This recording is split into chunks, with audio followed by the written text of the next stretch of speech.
following on in the West Indies, we've had 2 T20s. We've now got 3 more, the final 3. England are 2-0 up. We've got a week in beautiful St Lucia. I'm Cameron Ponsonby. I'm joined by the Telegraph's Tim Wigmore. Take two, which is a very good point. I forgot to mention where he worked, and it was important. I'm really, really sorry.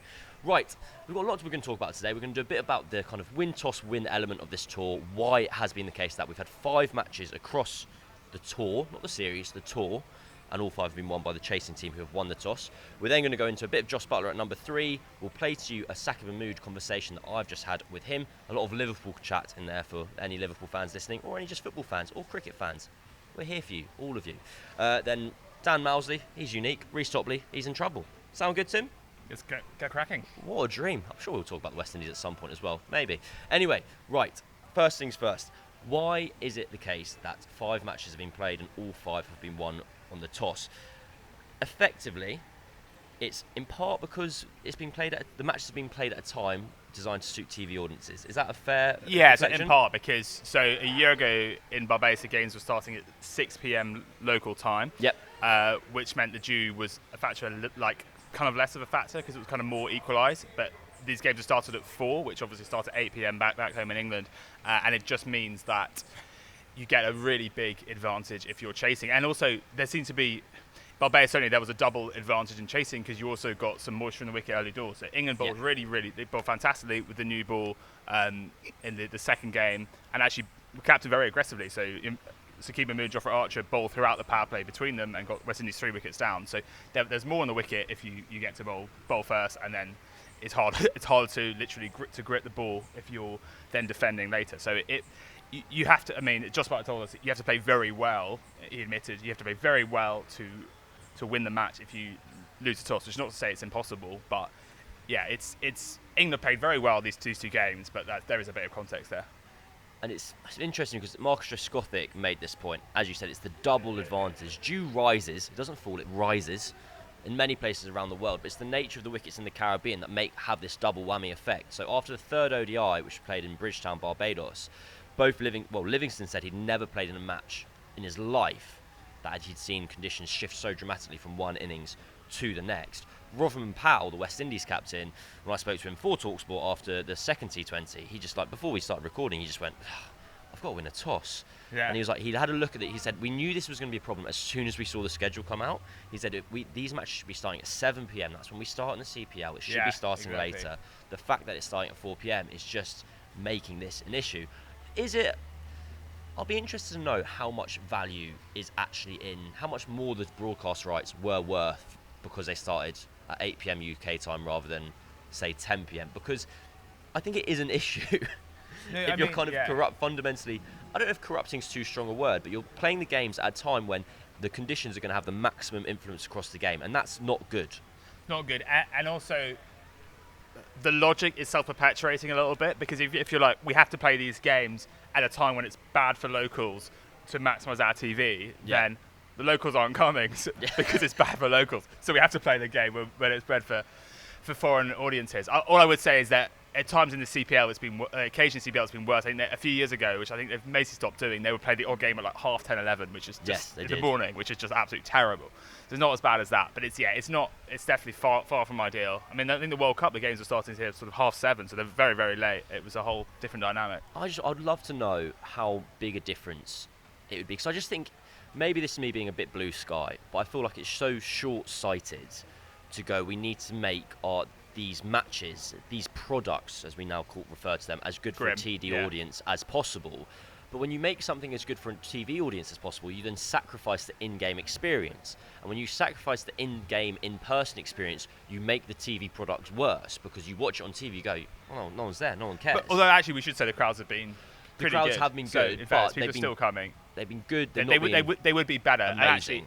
And actually, even in the first T20, the rain actually worked well for the crowd, because probably game about 40 minutes, and actually we did see an uptick in, That is true. I more mean that in general as opposed to just specifically in this context of this tour, where if you're continually sacrificing what the match looks like on TV, you're actually going to end up with fewer TV eyeballs eventually, because people are going to say it's no good, it's not going to care. Anyway, although I would say I've talked to a few locals already who are going. There is actually a buzz and excitement about the games here. So that is true. And we mentioned that the last time we did this podcast last week, at some point, however many days ago, that the T20 series is my biggest pet peeve, and I'm going off topic here, but it makes me laugh and kind of just grimace a little bit, where we sit in England and we go, cricket's dying in the Caribbean, isn't it? And you're like, you don't understand how much higher cricket sits in the national consciousness here compared to back home by miles. Like, you walk down the street here,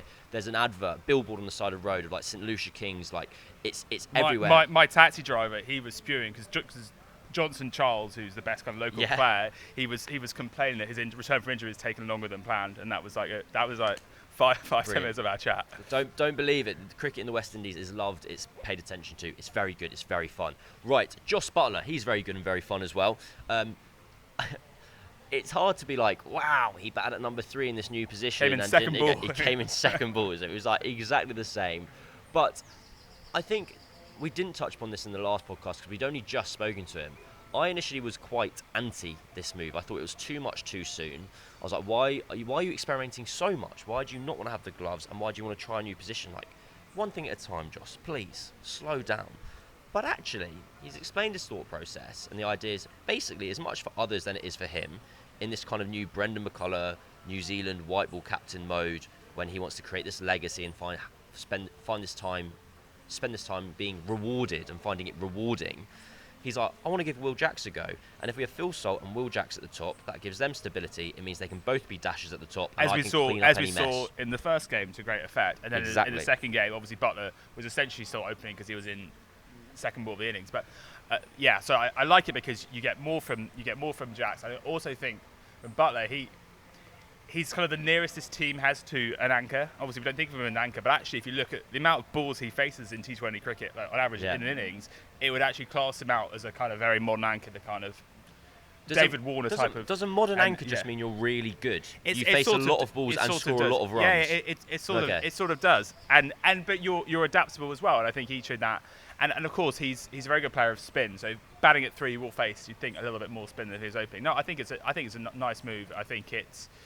Yeah, it means he can kind of control the innings completely, and then you have the top 3 that's the kind of lot. Because I think Will Jacks at 3 wasn't really working. It just felt a bit off kilter. Which is again, it's odd because as we saw, it can be literally one ball. But what was also really nice is Buttler had said he wanted to come into this series. He was like, I want to enjoy my cricket again, and he's whacked a 6 over the pavilion effect. He's gone over the corner of the stand, and as they're looking for the ball, he's flashed a bicep and flashed a wing to Will Jacks, and he did say that he thinks it might have been the biggest 6 he's ever hit in his life. 115 metres. 100. Those don't fall for those. Yeah. Don't fall for those, guy. This is my. You think mission. It's like the speed guns in the 100? This is my one-man mission for people to stop listening to those stats. I can tell you, I know roughly how they do it. They have a number of points around the ground where they know the distance to. They lays them out. So those are facts. They'll know that to a certain point in the crowd, it's 75 metres, and then the ball lands in the crowd. They go, that's quite close. Oh, you're taking away the romance. 78.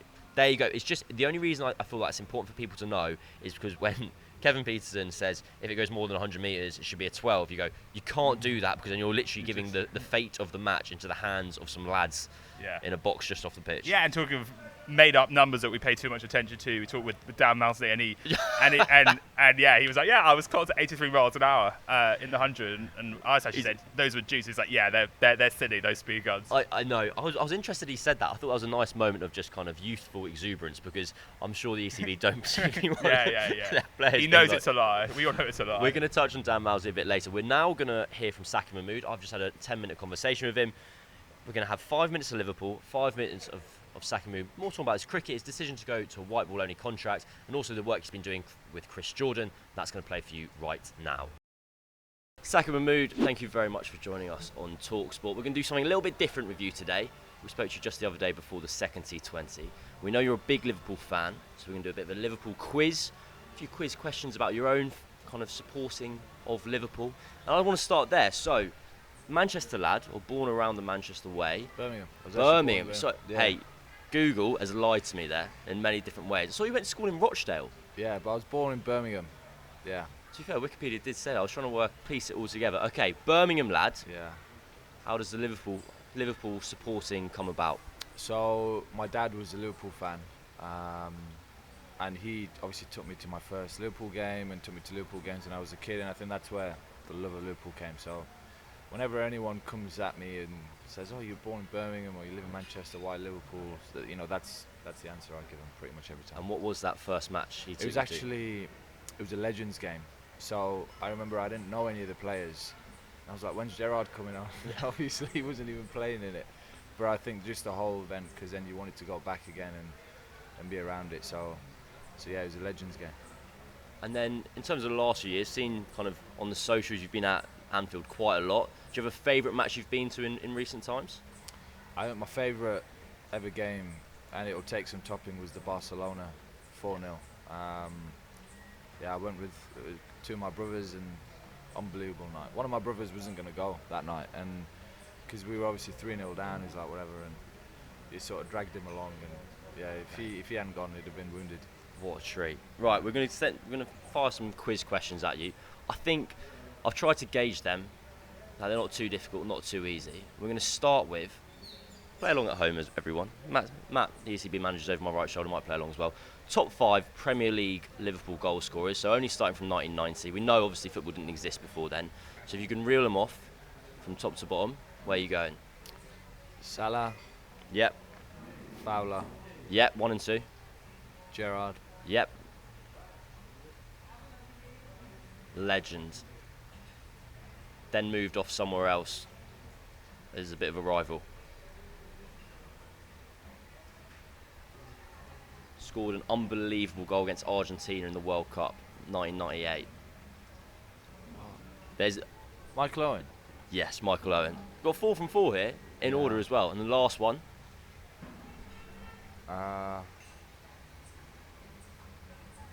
he said his great mate was answer number 1. His great mate was what? Answer number 1, Who's number 1? Salah. What? If you think of Mo Salah, who do you think of next? Sadio Mane. Perfect. 5 from 5. I didn't want to mess any up, that's what I was thinking, instead of just reeling names That's off. perfect. No, right. I'm going to give you a choice here. I've written down the 11s from the 2005 Champions League final and the 2019 Champions League final. We can go through one. I'm going to ask you to name one of the 11s. You can have a choice. Which one would you prefer I can to do do? both if you want. Do both. Let's do 2005 because I prefer that one. Perfect. 2005 Champions League final, Okay. 11. So Dudek, Yep, Finnan, yep, Hippier, yep. Carragher, Jimmy Traore. Correct. Midfield Alonso, Gerrard, Luis Garcia. We're flying, yeah. John Arne Reece on the left, Correct. with Kuhl and Barash up front. Brilliant. Now for bonus points, who are the 3 subs that came on? Vladimir Smica came on because he scored that goal. Correct. Cisse. Yep. QPR legend. And the third one, Scored the first penalty. who scored the first penalty? This is going to annoy me. It will. You'll know this 100%. 2005. German midfielder. Oh, Hamann. Perfect. And bonus point. I'd forgotten this. Who was the sub goalkeeper? Who was the keeper on the bench? Chris Kirkland. No, Scott Carson. He's everywhere. Wow, Where's he's at City at the moment. Correct. Good. Right. I'm going to be honest, Saqib. I've made the questions a bit too easy from you because you've got 20 marks out of 20. Last one, for 21 out of 21, how many league titles in history have Liverpool won? 18. Incorrect. 19. 19. 19. Well, Bloody hell, I sorry. think we share an opinion there because COVID doesn't No, really count. no, But it's nah. fine. We pretty much won the league before COVID even. Yeah. I've always been really sad about that because I was desperate for Liverpool or just someone other than City to win. And then you guys lifted the trophy, Henderson in the Kop, and it's empty. And it was like, Yeah, I remember we quite right. were in Southampton, me and Mo and Ali, big Liverpool fans, and obviously we won the league, and we just sort of sat in our hotel room, like couldn't do anything, couldn't leave. It was like did you get to the final in Paris in 2019? no, Paris was 2022, so Beg me your pardon. and Moeen went. Yeah, we were. Courtois had the game of his life, didn't he? Happens. So yeah, so I went to that game, and then the game before we were at Liverpool versus Wolves, when at one point we were winning the league when City were losing against Villa, And then obviously City scored 3 goals in 5 minutes. And I remember that drive home, I was like, how the hell do you concede 3 goals in 5 minutes? And then a week later we go to Paris and lose there. So yeah, not my greatest week. I'm sorry to have brought it up. I feel bad now. No, Anyway, you know what? To cheer you up, we're going to talk a tiny bit about cricket. I was quite happy with Liverpool too. I know, so was I, to be honest. But apparently it's talkSPORT cricket, and we're playing in an England tour or something like that. I don't really get it myself. I know you've answered this question before, but I think it's something you speak on really well. You signed a white ball only contract with Lancashire in the last however many months. Can you just explain a little bit about that decision? Yeah, look, obviously, for me, the last couple of years I've played, not much red ball cricket because of my back, and for me, with this contract, it doesn't mean I can't play red ball cricket. I think when obviously it got announced, everyone just thought, white ball cricket is done. He's just going to go off and play all the leagues, etc. But that isn't the case. I still want to play red ball cricket. I still want to play Test cricket. But for me, it's just with this contract, it means, if my body's not, if I don't feel ready with my body, or I'm nervous about my body, I don't have to play red ball cricket, and I'm not being paid to do that. So it just means I'm not getting money off the club to play something which I don't feel too confident about. Whereas if I am playing red ball cricket, it means I'm playing because I want to do that. Yeah. So yeah, to kind of summarise it, I'd say that was the reason for this contract. Yeah.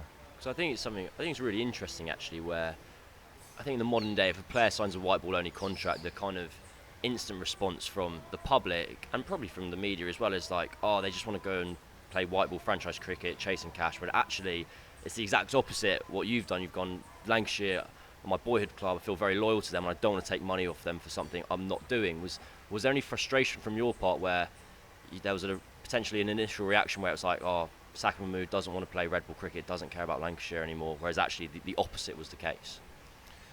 I think there was, because obviously it's your home fans, and I've brought my back 2 years in a row playing for the club and putting myself out there. So I hope there was empathy from that side, and even this year I tried to turn out as much as I could, and even at the back end I was trying to get myself ready to play in the Champo games at the back end of the season, and in the end I got called up to the ODI squad, so I couldn't play. But yeah, for me I feel like I'm almost forced into this decision a little bit because of how my body's been the last couple of years. If I was fully fit, you wouldn't have seen a white ball contract. You wouldn't have seen me sign a white ball contract, that's for sure. So that's as much as I can give of why it's happened from my side. So yeah, I hope if those guys do see this, they have a different view and can understand my decision a little bit more.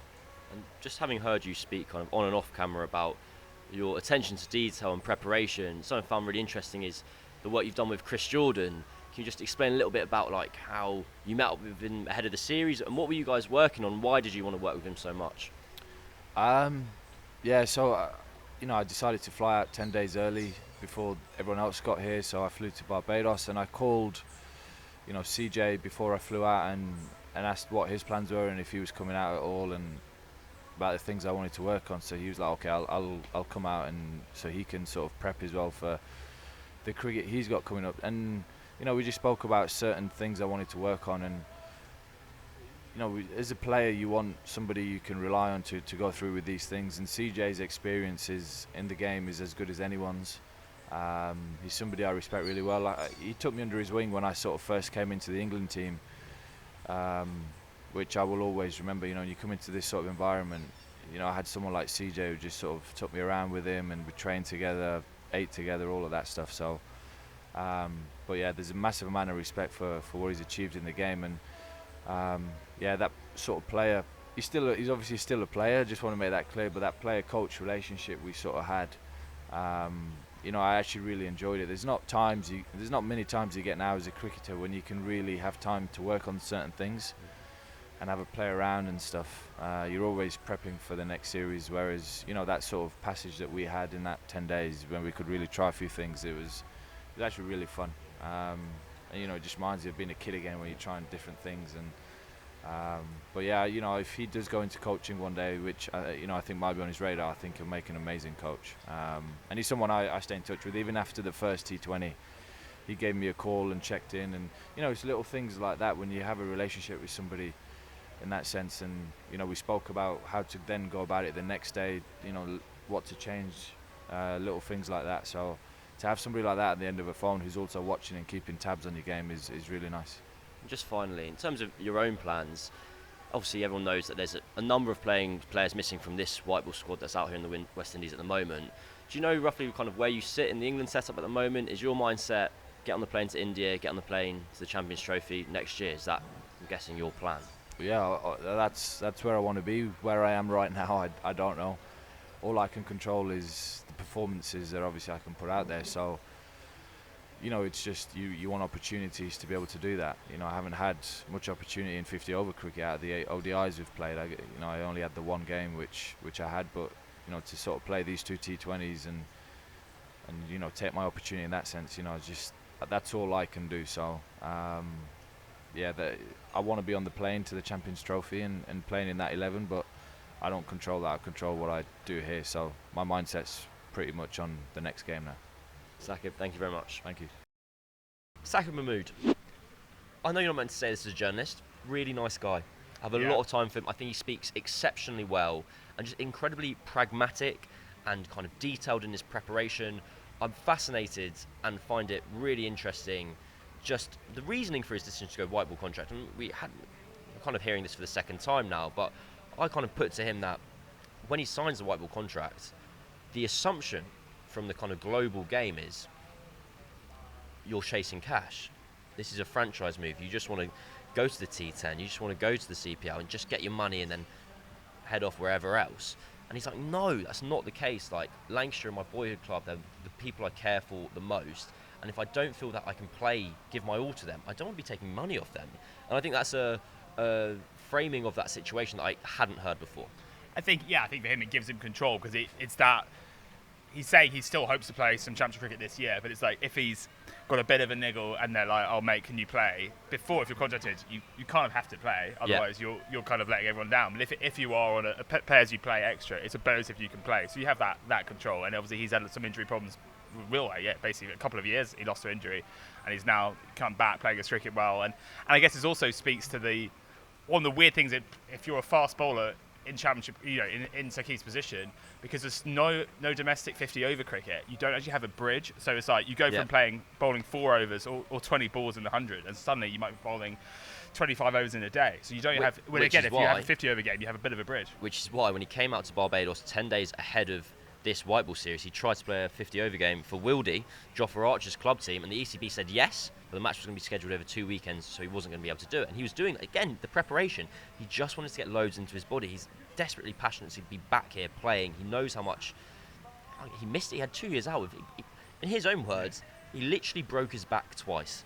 Yeah, and I think we forget that actually in that pretty miserable England Test tour of the Caribbean in 2022, he was the bright spark. He was, I think he got 6 wickets at just over 20 apiece, and actually with Bob, nice pace, getting some nip and everything, and we were like, this guy could be essential to the Test attack's future, and obviously it sadly hasn't happened yet. It really was. That was the case. He was the kind of round peg for the round hole that England felt like they needed. Like they were desperately searching for someone to bowl with the old ball at 87 mile an hour and be a point of difference away from home, and he came in and he did it. And then in his second Test he got 49 with the bat, and so everyone was like, this is the guy, and it just felt like there was a chance he was going to become a what-if story, whereas now he's back, and it's great. There was a conspicuous absence.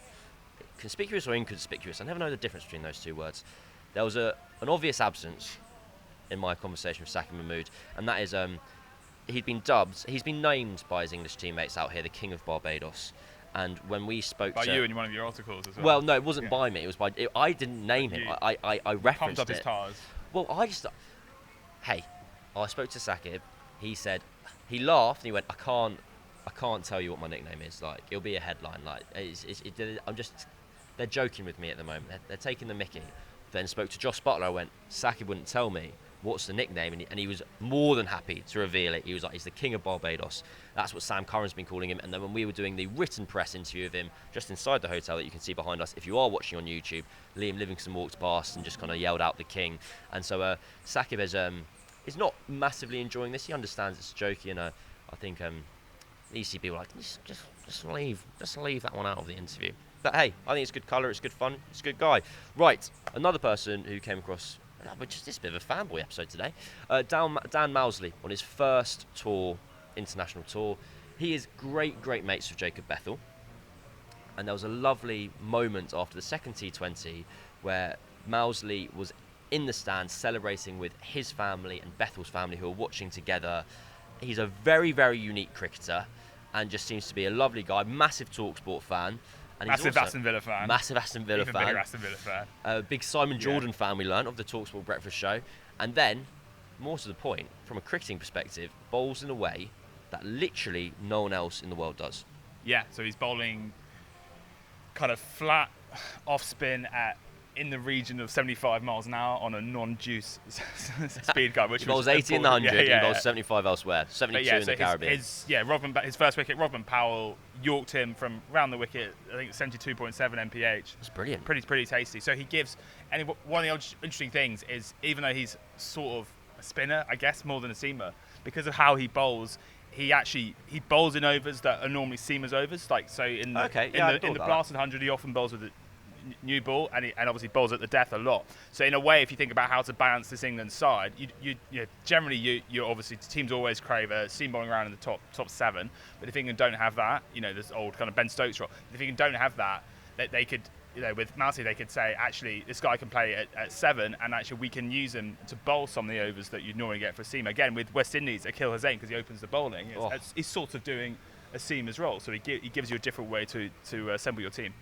And I'm fascinated to know how this will play out with Mousley, because I don't know. I cannot tell you at the moment whether this is going to be a fad and this is going to be a batter's catch up with what he's doing, because he does bowl a lot of full tosses. If you try and bowl a lot of Yorkers, you're going to bowl a lot of full tosses. That is inherent with the risk of what you're trying to do.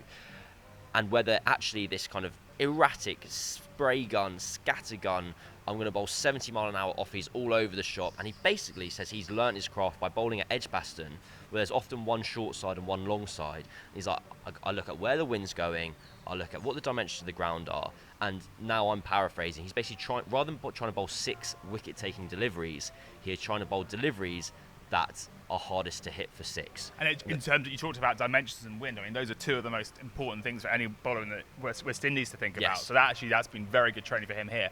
And yeah, just on his sort of temperament, I think in the first T20, so he comes on, he bowls to Nicholas Pooran, one of the best players to spin in the world. He starts with a horrible full toss, goes for 6. We're all like, oh my, this could be a really dodgy over. And suddenly, the next 5 balls only goes for a single run. So he finds a way to get out of a tough situation. It's interesting because even watching on TV, it looks fast. If you watch a seamer bowl, it obviously looks very different to but that's so crucial to what even compared to Akil Hussain, who is on the brisk side very brisk side for a spinner. So the numbers, according to CricViz, which I occasionally have access to, the second fastest spinner on average in the world is a lad who plays in the IPL, and his average speed is 99 kilometres per hour. There's no other spinner in the world who averages more than 100 kilometres an hour when they bowl. Dan Mousley's at 109. He's so different to everyone else. And the reason it looks so quick is if you saw an 80 mile an hour seamer run up and bowl, you're used to that. You recognise that it's kind of framed and primed in a way that your muscle memory takes over. But they're also running in, where they're not coming in off 2 or 3. Mousley, round the wicket off 3 paces, bowling 72. That's actually going to weirdly feel quicker. Anyway, we're going to watch on with interest. There's only one bit of housekeeping to kind of round off this episode of Following On in the Windies. Reece Topley, been in trouble, been a naughty boy. He hasn't been... It's interesting, both Alzarri Joseph and Reece Topley got in trouble for storming off the pitch, but Alzarri Joseph got in trouble with his home board, not the ICC. England have not punished Reece Topley because, in effect, what's happened is Topley slipped over in the first T20 when it had been raining. And when it was basically they then came back on, he decided he was fit, bowled one more ball, got hit for 6, and it was like, sod this, I'm off. Basically, and this is a guy who's had a lot of injury problems. Loads of injuries problems. He's jarred his knee. Thankfully, it's not serious. But on his way off the pitch, as he's walking up the stairs, he's grabbed a plastic chair and he's absolutely obliterated it over the banister. It's so WWE. I've got to be honest, he's a very, very lucky boy in one respect that hasn't been clipped up and gone on social media. I opened Twitter expecting to see it everywhere, but it's not been there. It's not been picked up very widely. He's been given 15% match fee fine by the ICC and a demerit point. Housekeeping more than anything. Do you have anything you want to add to that at all? Not really. Other than demerit point, it just sounds really silly. Yeah, that's it. I'm kind of torn because for the player, for the person, I'm like, don't look it up. Like, he was obviously very angry. Red mist descended. England are looking after him, being like, cool. Like, he a player with a long I can't speak anymore. A long history of injuries, has had a moment. We're going to let it go. From a content point of view, I was like, that was amazing viewing. Anyway, that's it from following on the Windies. England are 2-0 up. They just need one more win to secure a series victory. It could come down to the toss. It'll be interesting to see if St Lucia plays any differently to Bridgetown, but either which way, it will be live for you on talkSPORT 2, and you'll be able to follow on with all our content on the talkSPORT Cricket YouTube channel. I've been Cameron Ponsonby, and I've been joined by the Telegraph's Tin Wigmore. He works for the Telegraph. We will speak to you and see you again very soon. On AM, on DAB, via the talkSPORT app, and on your smart speaker. talkSPORT.